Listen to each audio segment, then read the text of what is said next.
ये करवाया, इसमें तो एक फायदा ये हो गया, अगर कोई सोने वाला होगा तो उसका नींद खत्म। हाँ, दूसरा फायदा ये है कि गुरु महाराज का गुणगान भी हो गया।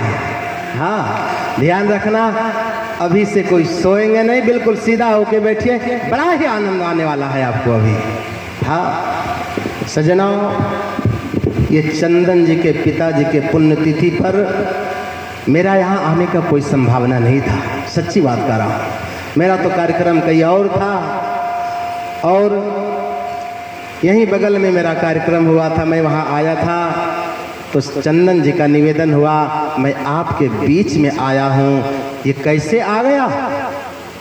चंदन जी के पिताजी ने इतना सत्संग किया, इतना ध्यान किया है, उनके पुण्य प्रताप से मुझे बनारस काशी से उनके पुण्य तिथि पर आना पड़ा।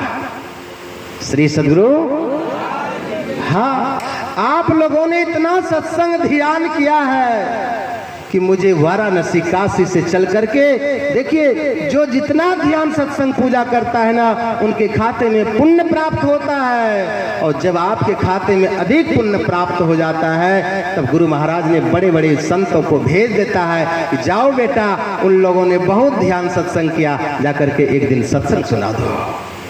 श्री सद्गुरु, हाँ, एक बार एक जगह बहुत सुंदर सत्संग चल रहा था, बहुत सुंदर सत्संग, इतना सुंदर सत्संग, काफी भीड़ था। ये तो आपका भीड़ कुछ नहीं है, गुरु महाराज की असीम कृपा से मुझे भी बड़ा बड़ा कार्यक्रम करने का सौभाग्य प्राप्त हो रहा है।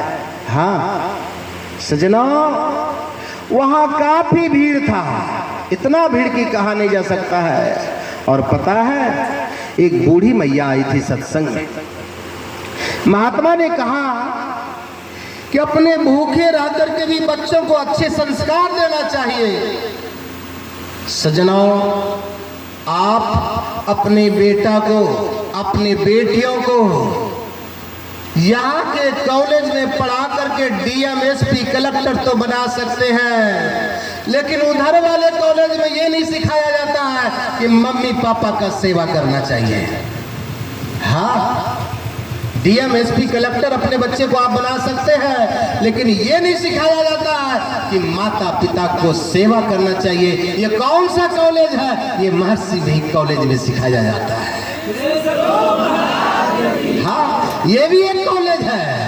हाँ, इस आप उधर बेटा को पढ़ा करके डीएम भी बना लिए ना, मैं कहता हूँ राष्ट्रपति बना लीजिए, सबसे बड़ा पद है राष्ट्रपति का।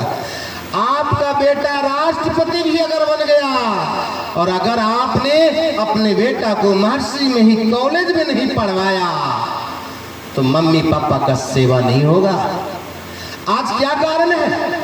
हम लोग घूमते हैं बहुत जगह कार्यक्रम में, देखते हैं बड़े बड़े घर में ऐसी परिस्थिति हुई है कि पैसा तो बहुत है, लेकिन वृद्ध माता पिता का सेवा नहीं हो रहा है। एक रोटी के लिए तरस रहा है मम्मी पापा। क्यों भाई? अरे बेटा को पढ़ा करके तो डीएम बनाया, एसपी बनाया, लेकिन सत्संग से वंचित कर दिया। यही कारण है कि मम्मी पापा का घर में सेवा नहीं हो रहा है।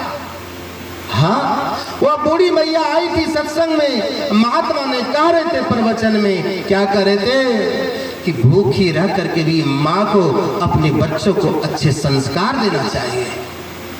इतनी गरीबी थी उस बूढ़ी माँ के जीवन में।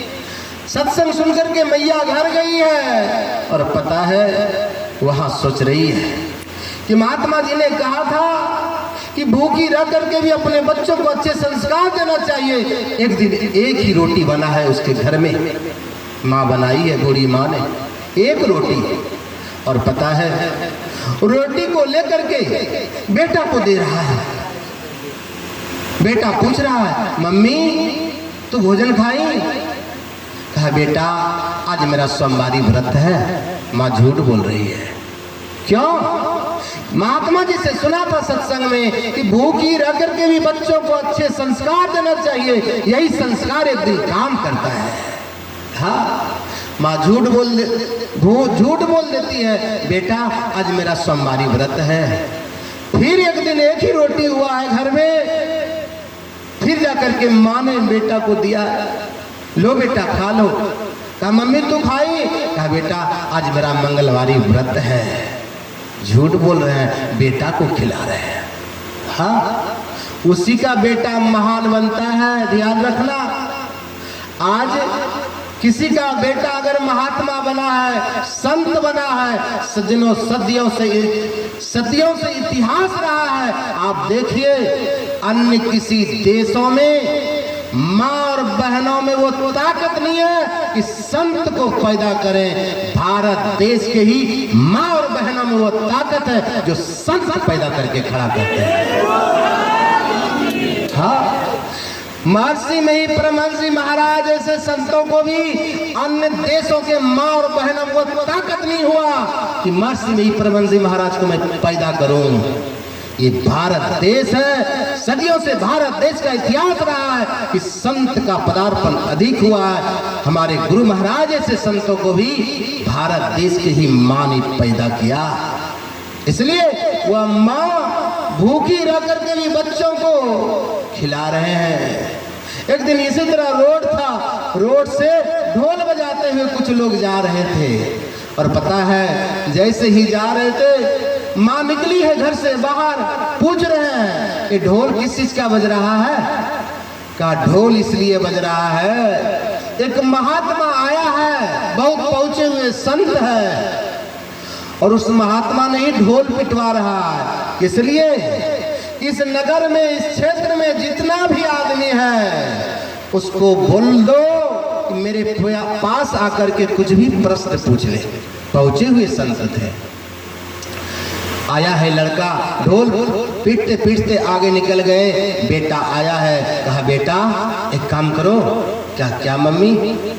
अरे फलाने जगह संत आया है, बहुत बड़े संत है, तुम चले जाओ ना उनके पास। किस लिए? एक ही प्रश्न ले जाओ मेरा बेटा।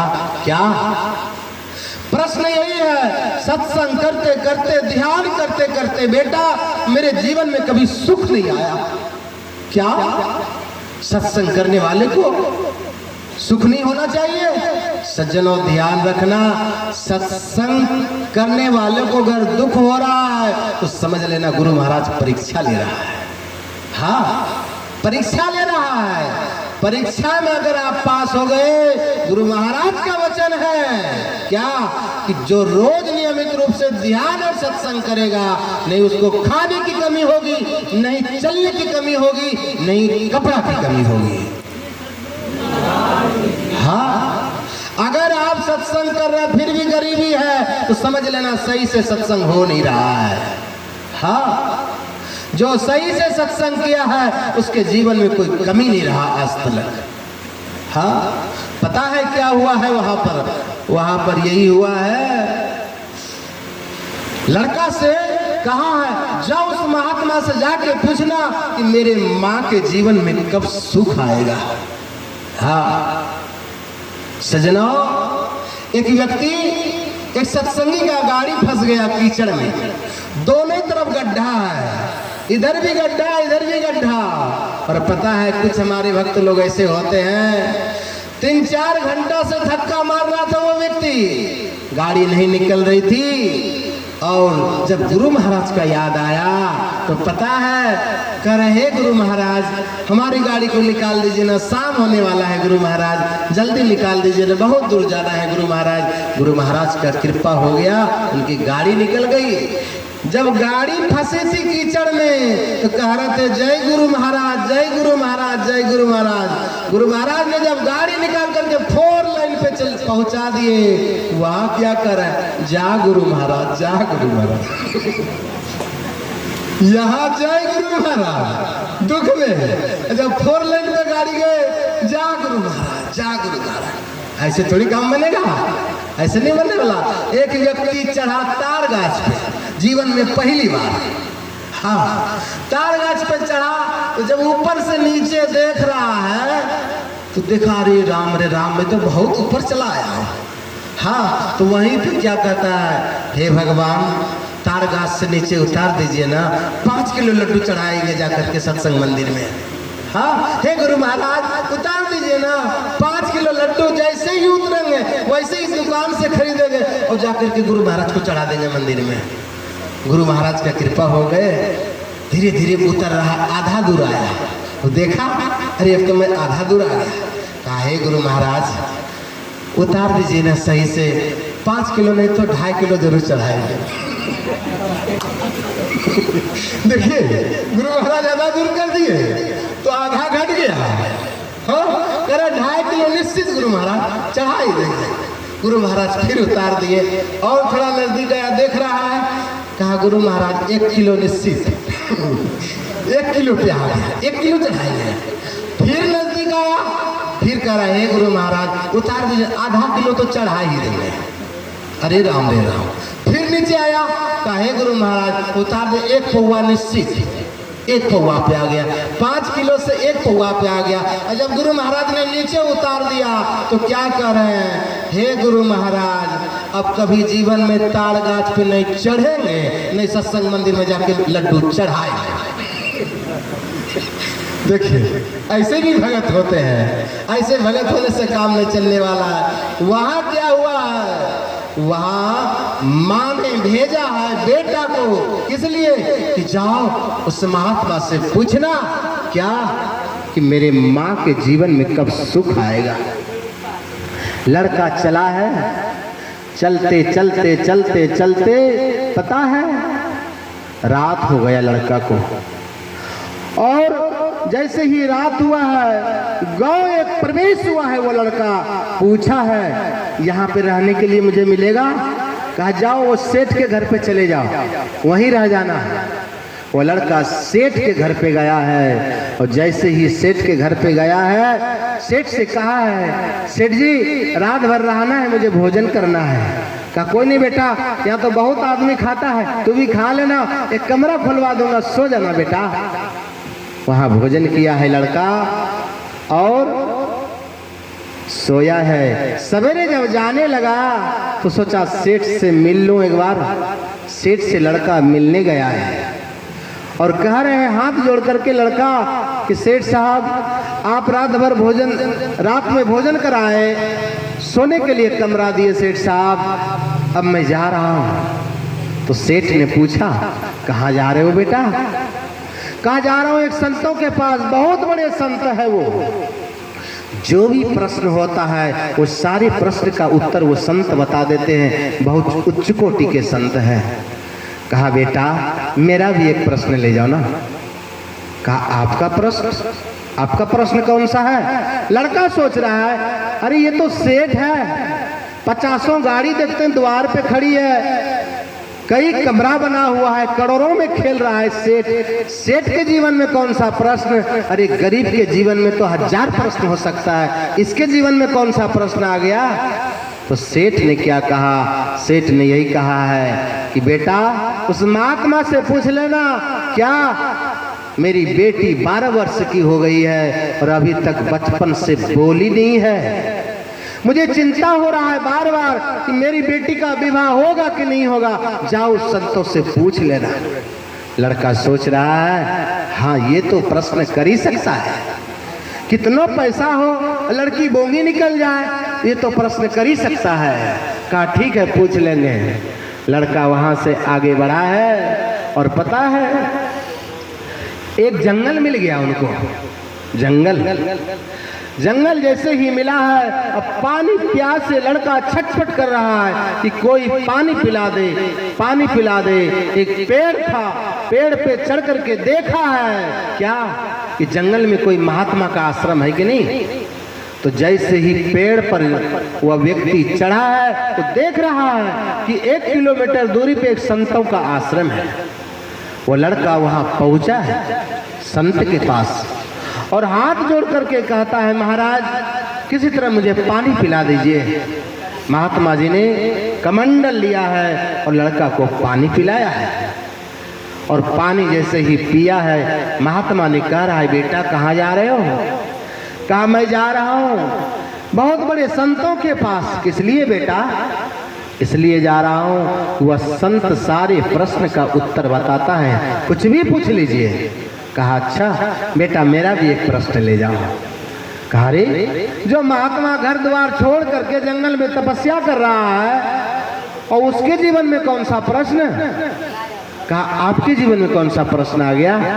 कहा मेरे जीवन में यही प्रश्न है बेटा, 12 वर्षों से इस जंगल में तपस्या कर रहा हूँ, अभी तक भगवान विष्णु का दर्शन नहीं हुआ है। उस महात्मा से पूछना भगवान विष्णु का दर्शन होगा कि नहीं होगा? अरे नहीं होगा तो धोरा कमंडल फेंक देंगे, चले जाएंगे घर। कहा अच्छा ठीक है पूछ लेंगे।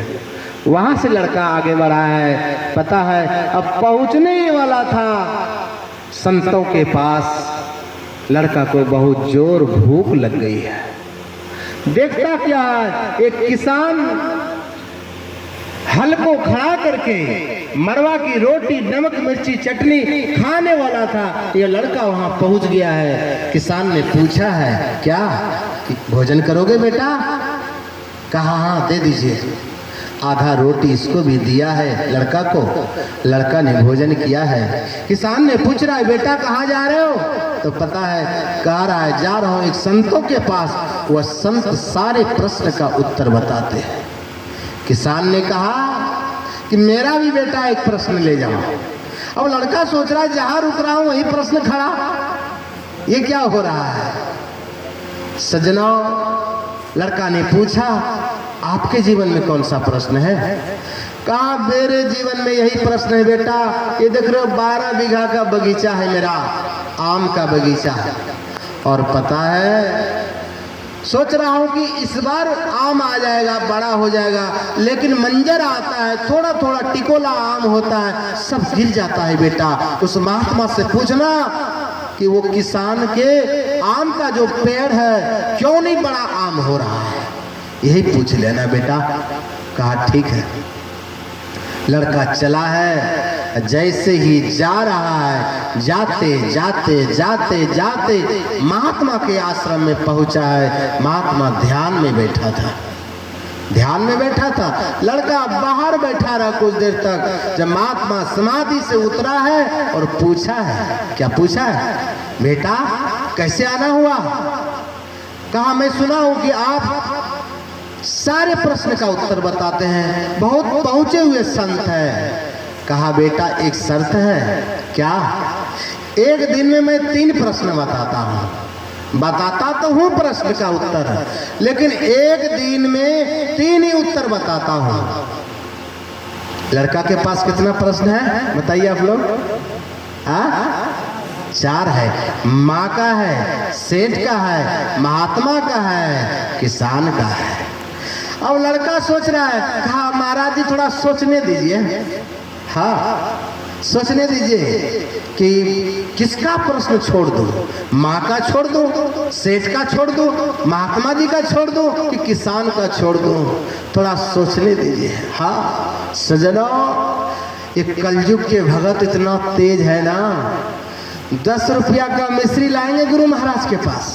हाँ क्या कहेंगे? गुरु महाराज हमारे पति ठीक ठाक रहे, 10 रुपया में, बेटा भी ठीक ठाक रहे, बेटी भी ठीक ठाक रहे, और क्या कर देते हैं? गुरु महाराज हमारा पड़ोसिया दुश्मन मर जाए। 10 रुपया में इतना कम। हाँ लोग जाता है मंदिर, और मंदिर में क्या कहता है? मंदिर में जाके कहता है लोग ओम जय जगदीश हरे, स्वामी जय जगदीश हरे, भक्त जना के संकट, भक्त जना के संकट क्षण में दूर करे। ओम जय जगदीश हरे, ओम जय जगदीश हरे, ओम जय जगदीश हरे। भक्त जनों के संकट, भक्त जनों के संकट क्षण में दूर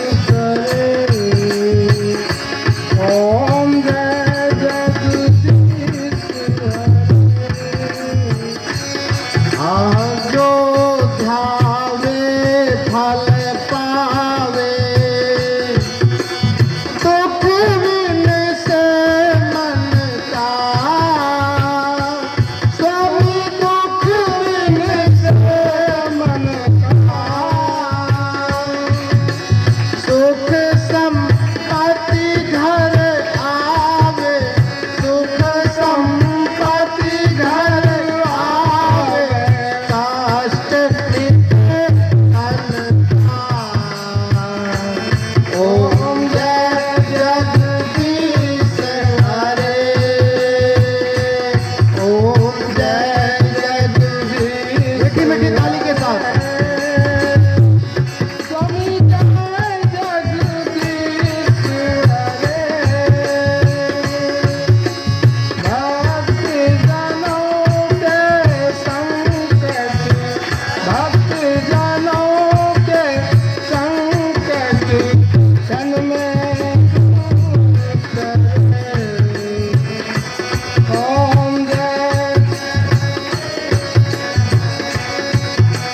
और क्या कहता है? तन मन धन सब है तेरा, स्वामी सब कुछ है तेरा।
सब है तेरा,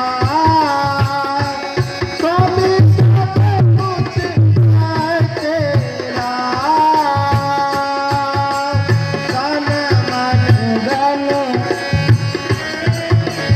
सब कुछ है तेरा, स्वामी सब कुछ है तेरा। तेरा तूने तो अर्पण, तेरा तुझको अर्पण, प्याला ये मेरा। ओम जय जगदीश हरे, ओम जय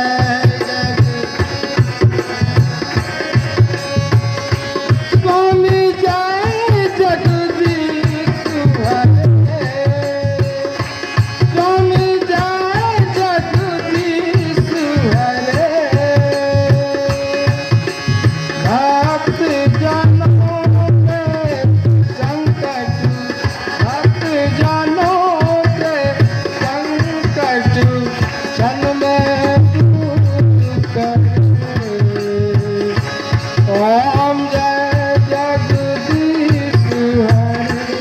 और पता है, मंदिर में जाकर के तो कह रहे हैं तन मन धन सब गुरु महाराज आपका। और अगर आप गाड़ी खरीदे हैं, कोई पूछा ये गाड़ी किसकी है, बाबा हमारी गाड़ी है। उस समय क्यों नहीं कह रहे गुरु महाराज की गाड़ी है? हाँ, आजकल कलयुग के भगत क्या कहता है, मंदिर में तो कह रहा है तन मन धन सब गुरु महाराज आपका, लेकिन घर आकर के बदल जाते हैं। यहाँ क्या कहता है, तन मन धन सब है मेरा, स्वामी सब कुछ है मेरा।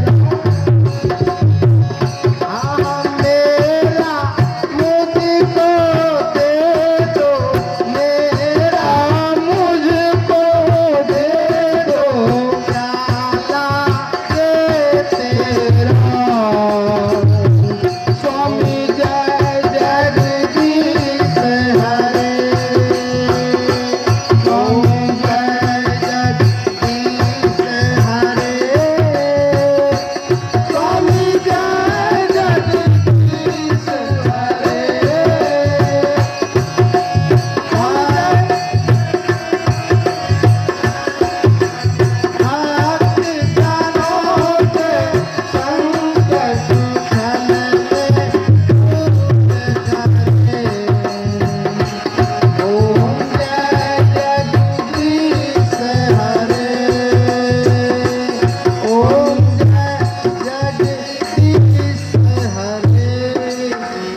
सजनों, मंदिर में तो जाकर के कहते हैं भक्त तन मन धन सब गुरु महाराज आपका, लेकिन घर आकर के बदल जाते हैं।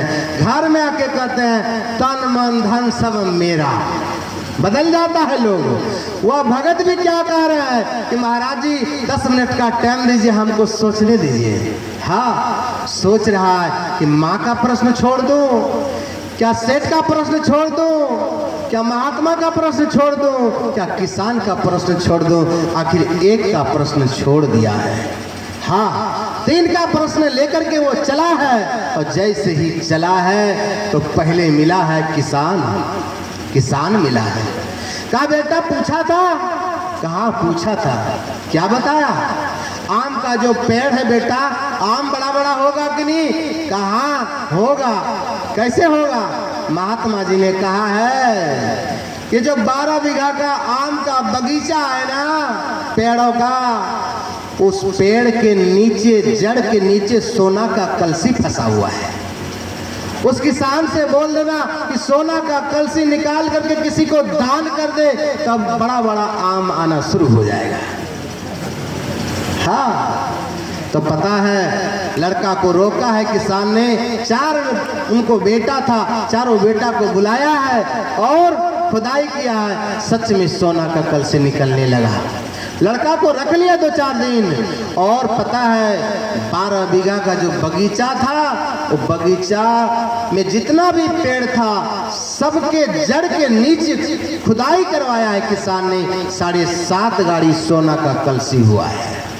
श्री सदगुरु। अब किसान कह रहा है क्या कि बेटा ये 7.5 गाड़ी सोना का कलसी तुम ले लो। हाँ, पहले के किसान बड़े संतुष्ट रहते थे। कहा अब इतना मेरे आम के पेड़ में इतना फल आएगा, इतना आम हो जाएंगे, ये ले लो 7.5 गाड़ी सोना का कलसी। हाँ, 7.5 गाड़ी सोना का कलसी लेकर के लड़का आने लगा। आते आते आया है महात्मा के पास। महात्मा ने पूछा, मेरे बारे में पूछा कि भगवान का दर्शन कब होगा। कहा पता है वो महात्मा 12 साल से तपस्या कर रहा था, और उनका जटा बहुत बड़ा बड़ा हो गया था, माथे में बांध करके रखा था। कहा उस महात्मा ने कहा है, क्या कहा है कि उस महात्मा को कह देना उसका जो बड़ा बड़ा जटा है ना, उस जटा में उन्होंने हीरा बांध करके रखा है। वो हीरा किसी को दान कर दे। जो संसार रूपी हीरा को पकड़ करके रखता है, उसको भगवान रूपी हीरा नहीं मिलता है। बोल देना उस महात्मा से कि जटा को खोल करके हीरा निकाल करके किसी को दान कर दे, उनको भगवान रूपी हीरा मिल जाएगा। जैसे ही महात्मा ने जटा खोला है, वह भूल गया था कि मेरे जटा में हीरा भी है, और हीरा निकला है। कहा सुनो बेटा, हम किसको देने जाएंगे, तू ही ले लो।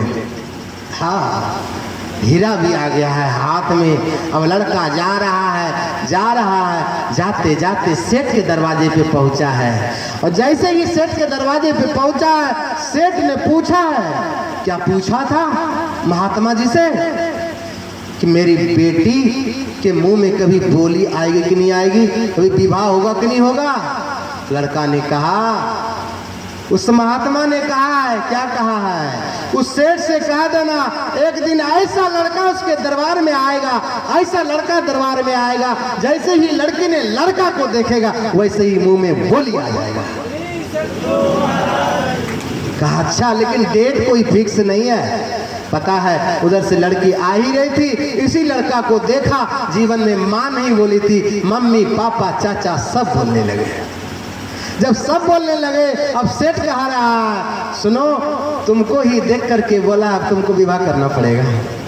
कहा नहीं हम नहीं करेंगे, हमारी माँ बारात साज की विवाह करेंगे। कहा नहीं, बताओ ये 7.5 गाड़ी सोना का कलसी कहाँ से आया। सारी घटना सुनाए, हाथ में हीरा कहाँ से आया करोड़ों का, सब घटना सुनाए। कहा जब सब महात्मा का बात मान ही लिए हो, ये भी मान लो, मतलब ब्याह भी कर लो। हाँ, अब क्या करेंगे, समझाया है। तो लड़का तैयार हो गया, विवाह किया है। एक ही तो बेटी थी, 50 गाड़ी दहेज दिया, बिल्कुल राजा वाला पोशाक पहना है लड़का, 1 करोड़ की गाड़ी दान किए हैं। कहा जाओ अपने घर जाओ, और पता है ये घटना बहुत दिन हो गया था, और जैसे ही गाड़ी जा रहे थे ना, और पता है उनकी माँ जो थी वृद्ध हो गई थी। माँ सोच रही है ये किसी राजा महाराजा का बेटा का बाराती जा रहा है। ये नहीं पता है कि मेरा ही बेटा 1 करोड़ की गाड़ी में पीछे बैठा है। हाँ, वो सोच रहा है। देखिए सत्संग की ये महिमा है, कभी भी जीवन में दुख नहीं होता है। हाँ, माँ के जीवन में देखिए कैसे सुख आने वाला है। माँ सोच रही है क्या, यही सोच रही है कि लगता है कोई राजा महाराजा का बेटा का बाराती निकल रहा है। अच्छा, जब दुल्हा वाला गाड़ी आएगा ना तो देखेंगे दुल्हा कितना सुंदर है। हाँ, पता है दहेज वाली गाड़ी आगे निकले, जैसे ही लड़का का गाड़ी आया है 1 करोड़ की गाड़ी, तो बूढ़ी मैया पता है देखती है कि दूल्हा कैसा है। और एक बात ध्यान रखना, जन्मभूमि कोई भूलता नहीं। हम लोग भी कई साल के बाद जाते हैं जन्मभूमि, लेकिन फिर भी याद रहता है। हाँ, वो लड़का समझ गया यही मेरा जन्म स्थान है, यही हमारी माँ है। बेटा ने माँ को पहचान लिया, लेकिन माँ नहीं पहचान पाई। क्यों? राजा वाला पोशाक है, 1 करोड़ की गाड़ी में बैठे हैं बेटा उतरा है गाड़ी से, और पता है माँ के पास गए और चरण छूने जा रहे हैं।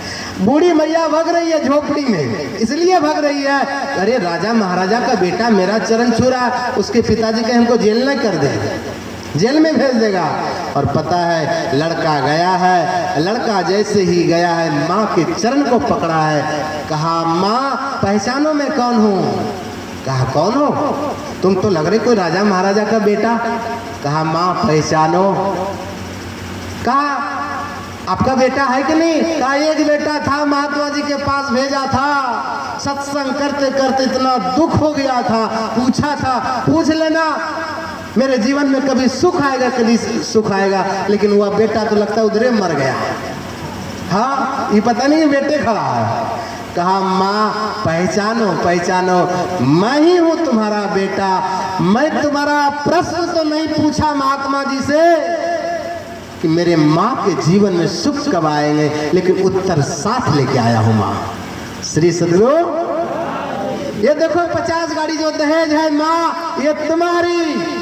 7.5 गाड़ी सोना का कलसी, ये भी तुम्हारी है माँ। हाथ में हीरा है माँ करोड़ों का, ये भी तुम्हारा। माँ जाओ, 1 करोड़ की गाड़ी पे बहू है माँ, उसको आरती करके लाओ माँ, बहू भी तुम्हारा। श्री सदगुरु।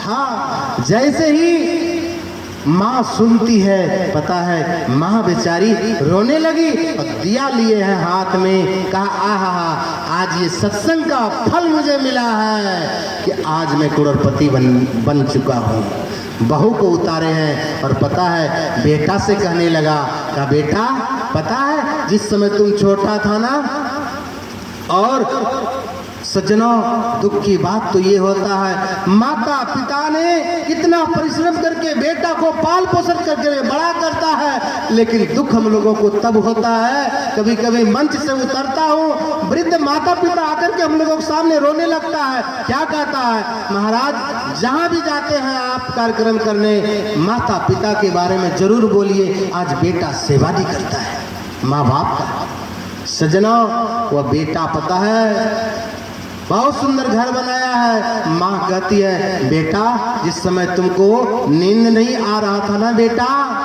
माँ बेचारी गीली में सो जाती है। बेटा अगर पेशाब कर देना, बेटा को सूखे में सुलाते हैं और माँ गीली में सो जाती है, लेकिन वही माता पिता अगर बाथरूम कर दे कपड़ा में तो पिता डांटता है।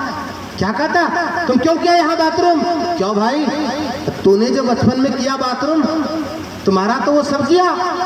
सज्जनों, छोटी मोटी बात नहीं कर रहा हूँ। एक व्यक्ति था, जमीन बेच करके बेटा को पढ़ाया और विदेश में जाके एक बेटा डीएसपी बना, एक बेटा मंत्री बना।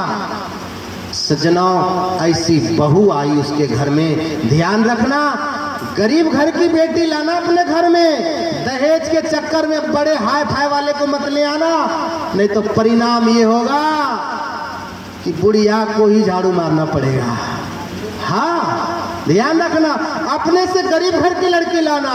वहां क्या हुआ, बड़े घर की बेटी आए उनके घर में, और सज्जनों क्या बताऊं मैं, ऐसी परिस्थिति हो गई, बेटा तो डीएसपी है, मंत्री है, और पता है मम्मी पापा का मन में इच्छा हुआ कि दोनों बेटा आ जाए और 1 महीना साथ में रहे। वृद्ध माता पिता का इच्छा होता है कि बेटा आ जाए, बहू आ जाए, 1 महीना साथ में रहे। मम्मी ने पापा से कहा कि लगाइए ना डीएसपी साहब को फोन। जैसे ही फोन लगाया है, कहा बेटा आ जाओ, घर आ जाओ, मैं चाहता हूं कि 1 महीना साथ में रहे। पता है डीएसपी क्या कहता है कि पिताजी अभी बात करने का समय नहीं है। अरे जिन्होंने पाल पोषण करके डीएसपी बनाया, क्या उनसे 10 मिनट बात करने का तेरे पास समय नहीं है? सोचिए, जैसे ही कहा पिता रोने लगा। माता ने पूछा क्या बोला? कहा डीएसपी साहब हाथ से निकल गए, मंत्री को लगाइए। मंत्री को लगाया, वो भी कह रहा है पिताजी मैं बाद में बात करता हूं, अभी समय नहीं है। सज्जनों, वृद्ध माता पिता दोनों इतना रोए हैं बैठ करके, हाय मैंने कौन सा ऐसा अपराध किया, बेटा को डीएसपी मंत्री तो बनाया, लेकिन आज बेटा बात भी नहीं करना चाह रहा है, बाद में फोन भी नहीं किया। आपको विश्वास नहीं होगा, माँ को बेचारी चिंता से लकवा मार दिए। बायां तरफ सच्ची घटना कह रहा हूं, लकवा मार दिए। अब एक ही बिस्तर पे माँ बेचारी पड़ी है। अब पतिदेव ही पत्नी का सेवा कर रहे हैं। सोचिए, भोजन बना के खिला रहे हैं, पैसा का कमी नहीं, लेकिन बेटा आ नहीं रहा है। एक दिन पिता ने फोन लगाया, बेटा आ जाओ, माँ को लकवा मार दिए। कह रहा है जितना पैसा लगेगा बोलो हम भेज देते हैं, छुट्टी नहीं है। ऐसा क्यों परिस्थिति हो रहा है? इसलिए हो रहा है, बेटा को डीएसपी मंत्री तो बनाया है, लेकिन मर्सी में ही कॉलेज में पढ़ाई नहीं करवाया। अगर यहाँ पढ़ता तो जरूर बेटा आता, माँ का सेवा करता 1 महीना। सज्जनों क्या बताऊं वहाँ परिस्थिति क्या हुई है, जब लकवा मार दिए माँ को। अब एक दिन ऐसा हुआ है, चिंता में बेचारी माँ का शरीर छूट गया। पिता ने देखा कि पत्नी दुनिया से चल बसे, और पता है जैसे ही देखे हैं पिताजी भी बिस्तर से उठ नहीं रहा है, चिंता में। सवेरे हुआ, 10 बज गया, गेट नहीं खुला है। पता है पड़ोसिया ने कहा, क्या कहा कि लगता है कोई घटना घट गया इसके घर में। और पता है जैसे ही गया है, गेट ढकढका रहा है, पड़ोसिया गेट नहीं खोल रहा है। क्यों? माँ तो मरी पड़ी है बिस्तर पे, पिता उठ नहीं पा रहा है। सोचिए क्या हो रहा है, पैसा वाला का दुर्दशा। हाँ, उठ नहीं पा रहा है। मुखिया सरपंच आया, गेट तोड़ा है, भीतर गया, देख क्या रहा है, माँ बेचारी मरी पड़ी है और पिताजी उठ नहीं पा रहे हैं। बगल वाले जो गेट खुलवाया था, फोन लगाया उसको। जैसे ही फोन लगाया है, कहा रहा है कि कौन बोल रहे हैं? चाचा। बोला चाचा मत कहो, अरे तुम्हारे जैसे बेटा को तो पैदा करके ही गलत किया माँ बाप ने। कहा आ रहे हो मम्मी को आग देने की, हम ही फूंक दें? कहा क्या हुआ? कहा तुम्हारी मम्मी दुनिया से चल बसे। सज्जनों, एक बेटा आया माँ को दाह संस्कार के लिए, दोनों बेटा नहीं आया। जैसे ही बेटा आया है ना, तो पता है बेटा जब आया है, एक बेटा आया, पिता ने पूछा डीएसपी आया, मंत्री नहीं आया। कहा मंत्री क्यों नहीं आया? कहा मंत्री ने क्या कहा है कि जाओ तुम माँ को जलाना, पिता को हम जलाने जाएंगे। सोचिए ये दुर्दशा हो रहा है। पैसा वाला के घर में एक ही कारण है कि सत्संग नहीं सुनाया बेटा को। हाँ, आखिर में परिणाम ये होता है, आपको विश्वास नहीं होगा, सच्ची घटना कह रहा हूँ। दुर्दशा ये हुआ, सवेरे हुआ, वो पिता को जलाया है, माँ को जला करके सवेरे क्या कहता है, हमारा फ्लैट है, हम भी चले जाएंगे। आपको विश्वास नहीं होगा, पिता सुनते ही मर गया कि माँ का दाह संस्कार नहीं हुआ। बेटा कह रहा चले जाएंगे, बेचारे पिता भी मर गए और एक चिट्ठी लिख करके तकिया के नीचे रख दिया था कि बेटा मैं जो मरने जा रहा हूँ पता है इसलिए मरने जा रहा हूँ। तूने क्या कहा कि मंत्री आएगा तो पिता को जलाएगा। अरे ना जाने बड़ा बेटा को टाइम मिलेगा कि नहीं मिलेगा, इसलिए मैं मर रहा हूँ कि तू ही मेरा दाह संस्कार करके चला जा। सजना ये बड़े बड़े घर में इसलिए हो रहा है कि बेटा को एसपी डीएसपी डीएम तो बनाया है लेकिन सत्संग नहीं सुनाया। हाँ, एक जन्मों का रिश्ता नहीं होता, कई जन्मों का सत्संग का रिश्ता होता है। बाबा देवी साहब के पास जब हमारे गुरु महाराज गए तो पता है बाबा देवी साहब ने कहा, क्या कहा कि लाला मैं कहाँ का रहने वाला हूँ, मैं तो शहर मुरादाबाद का हूँ, तुम कहाँ बिहार के बनमन की धरारा के हो, लेकिन हमारा तुम्हारा रिश्ता कैसे बन गया। एक जन्म का रिश्ता नहीं है बेटा, कई जन्मों का रिश्ता है। क्या कहा गुरु तुमसे मिलने का सत्संग एक बहाना है, गुरु तुमसे मिलने का सत्संग एक बहाना, गुरु तुमसे मिलने का सत्संग एक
सकते तो हम नहीं आते आपके बीच में। ये गाँव का नाम क्या है? बरदाहा। बरदाहा गाँव आने सत्संग बहाना है। बरदाहा गाँव आने का सत्संग बहाना है। कह दो आने का सत्संग ही बहाना है। हम गुरु भाई बहनों का, हम गुरु भाई बहनों का एक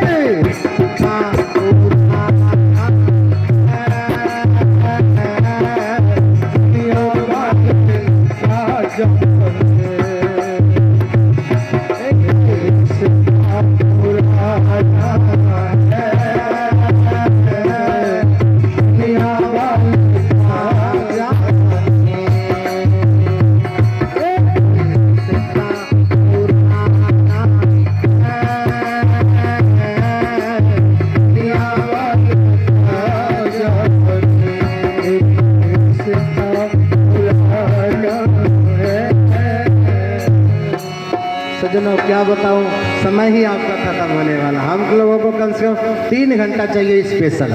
जहां भी जाता हूं 3 घंटा पर्सनल अपना कार्यक्रम में अपना ही संभालना पड़ता है। यहाँ तो आपका समय ही खत्म हो गया। हाँ, सुनाने का मन तो बहुत है लेकिन समय ही खत्म है। लेकिन आप सबसे एक प्रार्थना करूंगा कि गुरु महाराज के चरणों को कभी मत छोड़ना। हाँ, ऐसे तैसे गुरु के शिष्य नहीं है। मैंने सुना कि एक बार गुरु महाराज कुर्सेला है, कुर्सेला पूर्णिया जिला तरफ है, कुर्सेला से गुरुदेव भगवान कुप्पा घाट जा रहे थे सत्संग करने के लिए। आपको विश्वास नहीं होगा, गुरु महाराज के पहिया, जो चरपहिया गाड़ी थी, एक पहिया ही खुल गया। हाँ, ऐसे समर्थमान है। मैं ये सब संस्मरण गुरु महाराज के साथ में जो रहे थे महापुरुष, उनसे सुनाओ। गुरु महाराज का चमत्कार कोई महात्मा सुनाए उसमें लेकिन परंतु किंतु मत करना, बिल्कुल ध्यान से सुनना। पता है, मैंने सुना कि गुरु महाराज के गाड़ी की एक पहिया ही खुल गए और पीछे से एक सत्संगी आ रहे थे स्कूटी लेकर के। देखे कि गुरु महाराज की गाड़ी है, एक पहिया ही निकल करके नीचे चला गया। और आपको विश्वास नहीं होगा, वो सत्संगी ने पहिया को लिया है और स्कूटी में बांधा है। और गुरु महाराज इतने समर्थवान है, 4 पहिया का गाड़ी 3 पहिया पे ही चल रही है। हाँ, सच्ची घटना कह रहा हूँ, बड़े महापुरुषों से सुना। 4 पहिया का गाड़ी 3 पहिया पे ही चल रहा है, 70-80 की स्पीड में चल रहा है, इतनी तेज। वो सत्संगी पीछे से स्कूटी लेके दौड़े हैं कि गुरु महाराज का पहिया निकल गया, गुरु महाराज को पहिया देना है, पहिया देना है। आपको विश्वास नहीं होगा, कुर्सेला से नौगछिया में जाम लग गए, गुरु महाराज की गाड़ी जाम में फंस गए। वो सत्संगी दौड़ करके जाम में पकड़े हैं गुरु महाराज को और चरण छुए हैं, गुरु महाराज आपकी गाड़ी के पहिया निकल गए।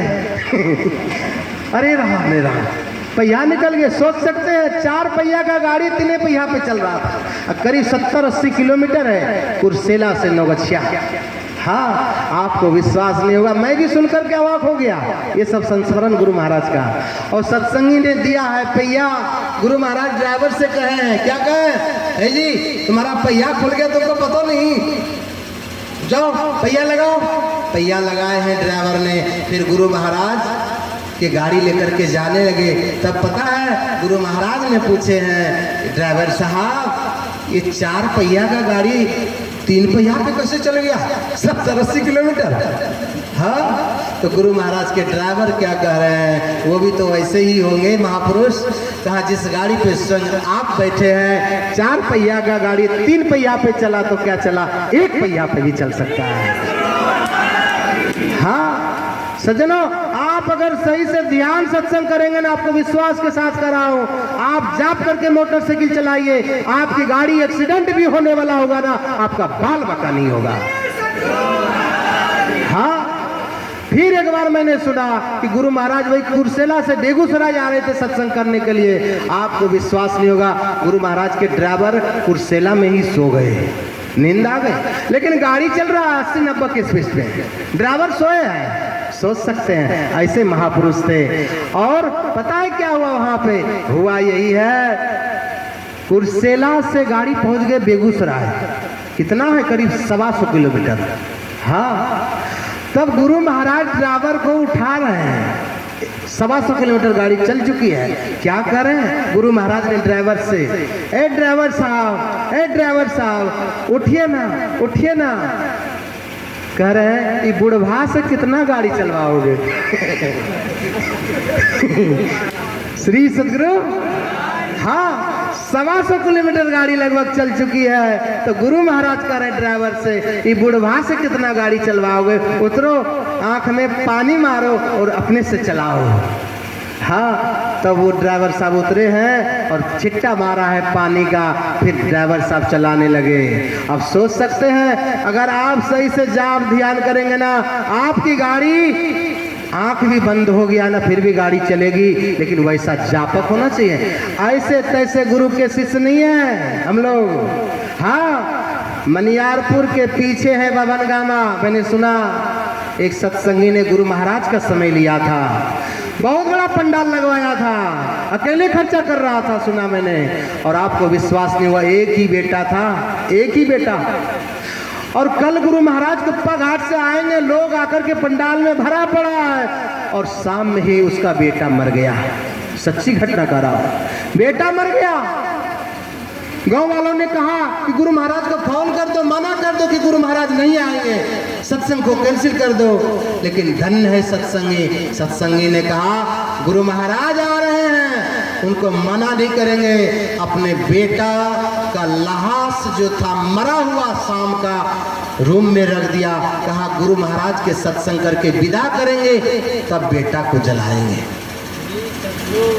हाँ, आपको विश्वास नहीं होगा वहाँ हुआ क्या है। हुआ यही है सज्जनों, गुरु महाराज आए हैं तो पता है सवेरे वाला सत्संग में जब गुरु महाराज सत्संग कर रहे थे ना, उनके पिताजी बैठ करके रो रहे थे। इसलिए रो रहे थे कि सबका बेटा गुरु महाराज का सेवा कर रहा है और मेरा बेटा का लाश पड़ा है घर में। सोच सकते हैं कितनी दुख की बात। माँ बेचारी साड़ी उठा करके गुरु महाराज को एक बार देख लेते थे और साड़ी खींच करके अंदर अंदर रोती थी बेचारी माँ। जब सवेरे वाला सत्संग खत्म हुआ है, गुरु महाराज गए अपने रूम में, तो पता है उस सत्संगी से पूछते हैं कि सुनो जी, मैं जब प्रवचन कर रहा था तो तुमको खुशी नहीं देखा, रो रहा था, क्या बात है? अब पता है वो तो नहीं बता रहे हैं कि गुरु महाराज को हम बता देंगे कि मरा हुआ लाश पड़ा है बेटा का। तो पता है गुरु महाराज चले जाएंगे, सत्संग अधूरा रहेगा। तो पता है उन्होंने क्या कहा? वो तो नहीं कुछ बोला, लेकिन बगल वाला सत्संगी बोल दिए कि गुरु महाराज इसका शाम में ही बेटा मर गया, इसलिए ये रो रहा था। गुरु महाराज कह रहे बेटा मर गया तो हमको बताया भी नहीं अभी तक। कहा गुरु महाराज ये कहे हैं कि गुरु महाराज को मत कहना, अगर गुरु महाराज को कह दोगे ना गुरु महाराज चले जाएंगे, सत्संग अधूरा हो जाएगा। और बोले हैं गुरु महाराज को विदा करके हम बेटा का दाह संस्कार करेंगे। आपको विश्वास नहीं होगा, गुरु महाराज बड़े खुश हुए। ऐसा भगत, बेटा का लाश पड़ा है घर में और सत्संग को कैंसिल नहीं किया। गुरु महाराज प्रसन्न हो गए। सज्जनों, जो ना करे लकीर सो करे फकीर। जो बात दवा से हो ना सकी वो बात दुआ से होती है। और पक्के मुर्शिद सदगुरु मिलते हैं तो बात खुदा से होती है। हाँ, गुरु महाराज प्रसन्न हो गए, इतने प्रसन्न हो गए, कहाँ है लाश, ले चलो लाश के पास। गुरु महाराज ने लाठी उठाया है। हाँ, लाठी उठाया है और जैसे ही लाठी उठाया है लाश के पास पहुंचा है। कहा इसी में है, चादर से ढका हुआ था, लाश को खींचा है, यही है। हाँ, 3 बार गुरुदेव भगवान ने मैंने सुना लाठी मारा है, शाम का मरा हुआ लाश। और कहा है गुरुदेव का आदेश है इनकी माँ को बुलाओ और बोलो इनको उठाएगा। सच्ची घटना कह रहा हूं। और जैसे ही गुरु महाराज ने 3 लाठी ऐसे से ठोका है और कहा है माँ को बुलाओ। उठाओ बच्चे को। माँ आती है बेचारी, जैसे ही उठाई है माँ ने, वैसे ही बच्चा जीवित हो गया। हाँ सज्जनों, ऐसे गुरु के शिष्य, अरे गुरु महाराज तो ऐसे थे, लेकिन अपना बाबा देवी साहब जो अपने दादा गुरु हुए, उनका भी थोड़ा चमत्कार सुन लीजिए।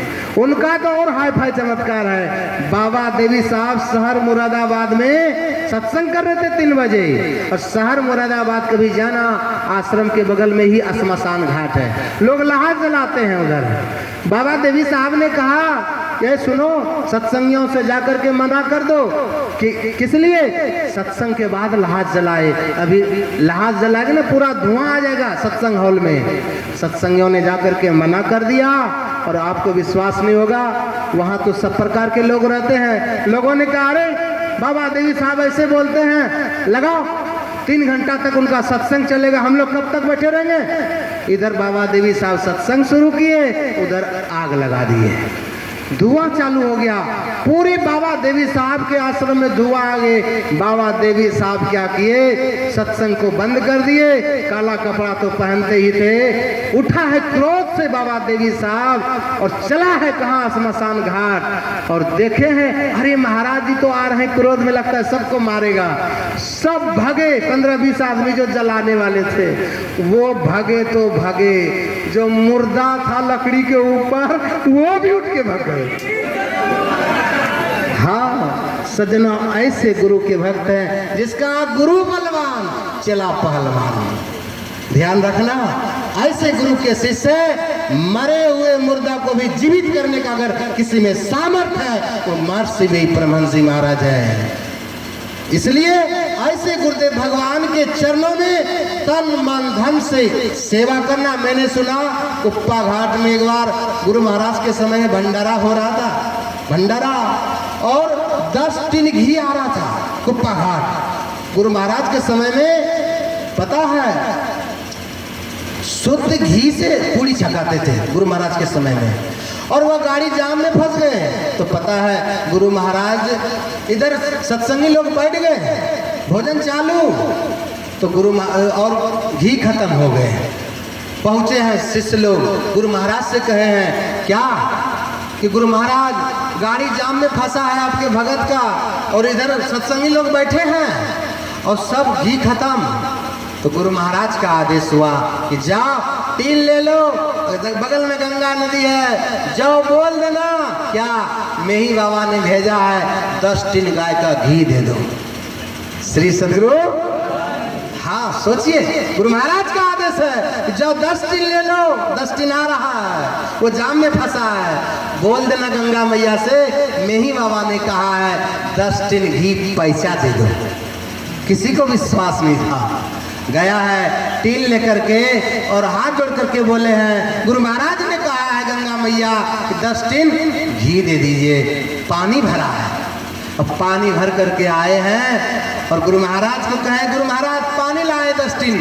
कहा नहीं, वह घी है, घी है, जाओ डालो तुम कढ़ाई में। और आपको विश्वास नहीं होगा, लाया है पानी भर करके, और जैसे ही घी डालने लगा कढ़ाई में, वैसे ही पानी था, लेकिन 10 टिन बन गया घी, शुद्ध घी। उसी घी से चला बहुत जोरदार वहां पे भंडारा। फिर वो आए, सेठ आए, गुरु महाराज के चरण पकड़ लिए, कहा गुरु महाराज हमारी गाड़ी लेट हो गई। कहा चिंता मत करो, तुम्हारा जो 10 टिन घी आया ना, शिष्यों से कहा जाओ 10 टिन ले जाओ गंगा मैया के पास और 10 टिन गंगा नदी में डाल दो। पैसा लिए तो देना पड़ेगा ना, हाँ देना पड़ेगा ना। जाओ 10 टिन उठा करके गंगा नदी में डाल दिए। ऐसे समर्थमान हमारे गुरुदेव भगवान हैं। इसलिए गुरु महाराज, इस तस्वीर को कभी तस्वीर मत समझना, हाँ इस तस्वीर को आप लोग कभी तस्वीर मत समझना, ये समझना हमारे घर के मालिक है, हम उनका नौकर हूँ। खगड़िया जिला में एक आश्रम है, वहाँ एक महात्मा रहता है। मैं गया था उधर कार्यक्रम के लिए। महात्मा ने कहा कि क्या बताएं महाराज गुरु महाराज का चमत्कार। सवेरे सवेरे एक दिन सत्संग मंदिर में कोई नहीं आया सत्संगी, तो महात्मा सवेरे वाला स्तुति कर रहे थे, सब क्षेत्र क्षर पर और वो अक्षर पार में गा रहे थे। उनके मन में हुआ, हे गुरु महाराज आज कोई भगत नहीं आया है, मैं चाहता हूं आप मेरे साथ स्तुति करिए। देखिए श्रद्धा, हाँ वो महात्मा कह रहे गुरु महाराज आप मेरे साथ स्तुति करिए। मैं भी जब ये चमत्कार सुना न मैं अवाक हो गया। आपको विश्वास नहीं होगा, गुरु महाराज की तस्वीर से आवाज आने लगी और गुरु महाराज का मुंह चलने लगा, स्तुति होने लगा। हाँ, इसलिए कभी भी इस तस्वीर को तस्वीर मत समझना, ये समझना कि हमारे घर के मालिक हैं, हम उनके नौकर हैं। हाँ, ऐसी भावना रखना और तन मन धन से सत्संग करते रहना। एक ना एक दिन हम लोग अवश्य उस पद को पाएंगे जिस पद का नाम है मोक्ष। एक जन्म में नहीं मिलता है। भगवान बुद्ध का वचन है कि मुझे उस निर्माण पद को पाने के लिए 550 बार जन्मना मरना पड़ा, और पता है जैसे ही निर्माण पद को पाया है तो भगवान से ही चैलेंज कर दिया, ऐ संसार के बनाने वाले अल्लाह खुदा परमात्मा, मैं आपसे चैलेंज करता हूँ क्या कि आप मुझे आवागमन के चक्कर में नहीं डाल सकते हो? क्यों? जितना कड़ी था, जितना नस था, सबको मैंने ध्यान के माध्यम से तोड़ डाला है। जो वहां पर पहुंच जाता है मोक्ष के द्वार पर, वो भगवान से भी चैलेंज कर सकता है। सज्जनों, कहने का तो बहुत है, समय बहुत हो चुका है, इसलिए मैं इसी वाणी के साथ मैं अपनी वाणी को विराम करना चाहूँगा। फिर कभी मौका मिलेगा आप सबकी भरपूर सेवा करूँगा, उसमें कोई चिंता करने की जरूरत नहीं है। मैं गुरु महाराज से प्रार्थना करता हूँ कि हमारे चंदन जी के पिताजी जहाँ कहीं भी हो, पता है वो चंदन जी को आशीर्वाद देते होंगे। हाँ, बहुत लोग क्रिया श्राद्ध में क्या से क्या करता है, पुण्यतिथि पे नाच करता है, गान करता है, ये करता है, वो करता है, लेकिन एक बात सुन लीजिए, सारे यज्ञ में से ज्ञान यज्ञ श्रेष्ठ होता है। श्री सद्गुरु, हाँ, यही एक यज्ञ है जो कि सब यज्ञों में से यह यज्ञ श्रेष्ठ होता है। इनके पिताजी ने आशीर्वाद देता होगा कि ऐसा मेरा बेटा है जो कि बड़े बड़े संतों को ला करके सत्संग करा रहा है। आप क्रिया श्राद्ध में जो लोग दान करता है, ध्यान रखना, मैं इसलिए बोल रहा हूँ, क्रिया श्राद्ध में जो दान करता है सब वो पंडित जी ले जाता है।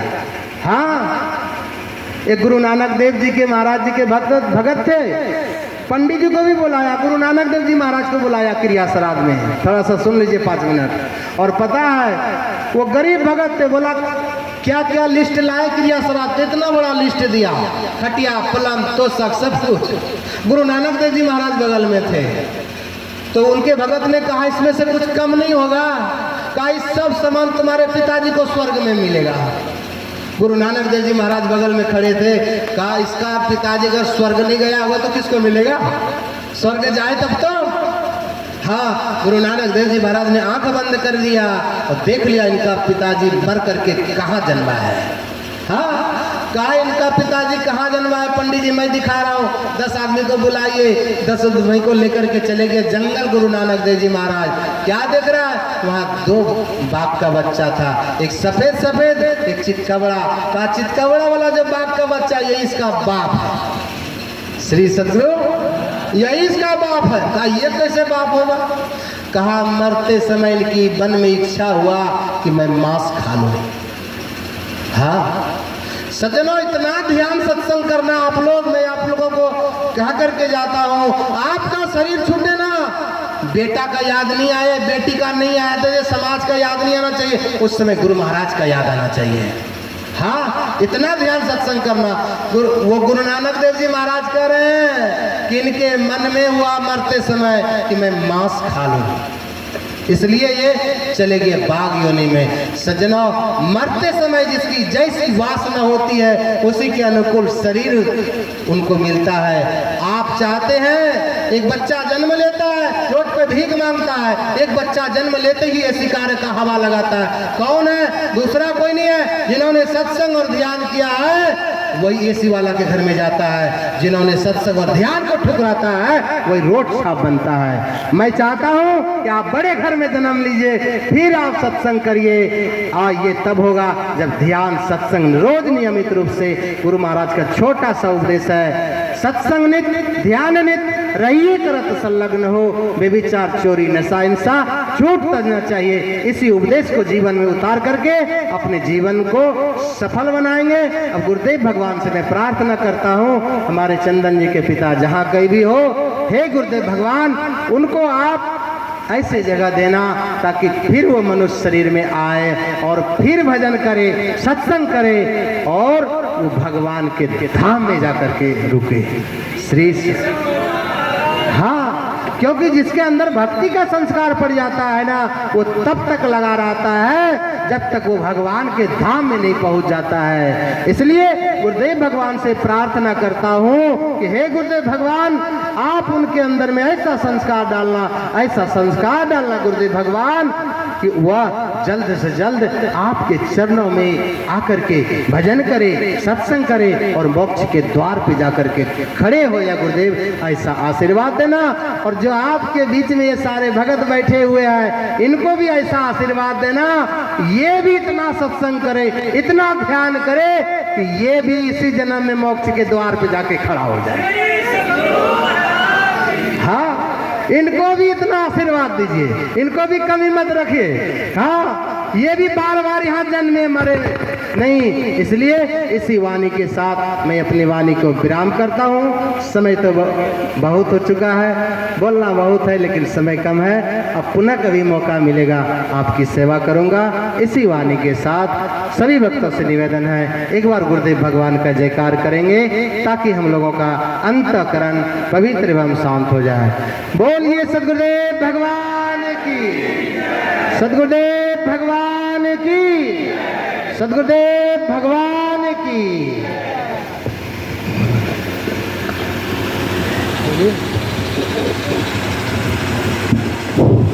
बोलिए प्रेम से श्री